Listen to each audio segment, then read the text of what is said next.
autre capsule d'Émilie, psychoéducatrice.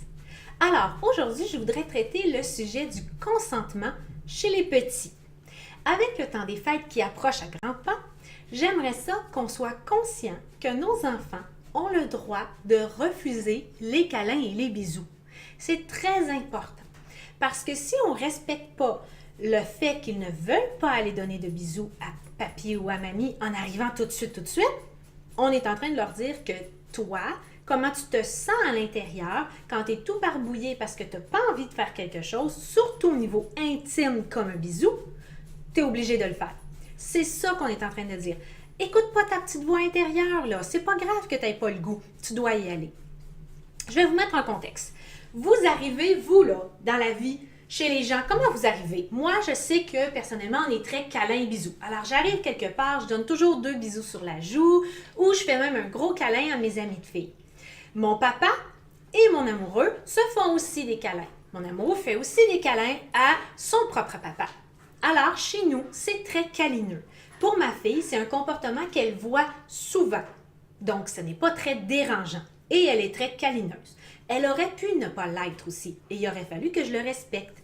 Mais vous, là, êtes-vous un petit peu plus distant en arrivant? Êtes-vous à serrer des mains? Êtes-vous juste dire bonjour? C'est important de ne pas exiger plus de votre enfant que ce qu'il est capable de donner.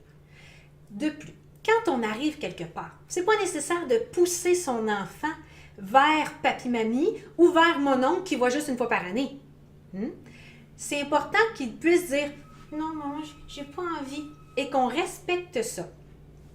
Une fois que l'enfant va avoir envie et qu'il va sentir qu'il a le droit plus tard, ça se pourrait très bien que de lui-même, il s'approche et il fasse un gros câlin à mamie. C'est important parce que les enfants, habituellement, on arrive très rapide. « Oh, salut, ça fait longtemps! » Puis on fait des gros câlins et on ne s'est même pas baissé. Alors, les enfants nous arrivent ici, nous arrivent là, puis là, ils sont comme envahis par notre présence, sont gênés, ils n'ont pas nécessairement le goût d'être là. Il faudrait que les gens apprennent à se baisser pour faire des câlins, c'est déjà plus invitant. Mais on ne demandera pas ça à papy, puis à mamie, puis à la grand-maman, puis à ma tante, puis on ne leur demandera pas ça dans le temps des fêtes. Ce qu'on va faire, c'est qu'on va respecter que notre enfant soit gêné, puis on va dire « Ça sera pas long, mamie. Je suis sûre qu'Evaëlle va aller te voir quand elle va être dégênée, là. Laisse-y quelques minutes. » Première chose. Deuxième chose. Comme je vous disais tantôt, si on n'écoute pas notre petite voix intérieure, qu'est-ce qu'on est en train d'apprendre à notre enfant? À freiner notre instinct?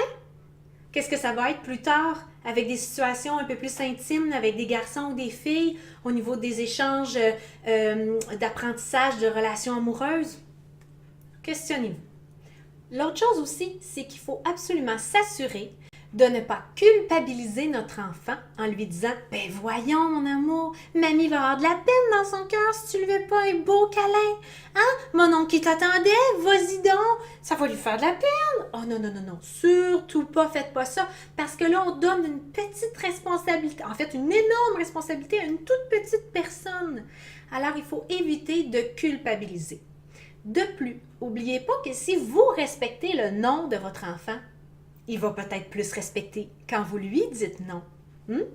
Alors, ce sont des petits conseils à faire à l'approche des fêtes et surtout, bon temps des fêtes à tout le monde et continuez à me suivre pour d'autres conseils et astuces en psychoéducation.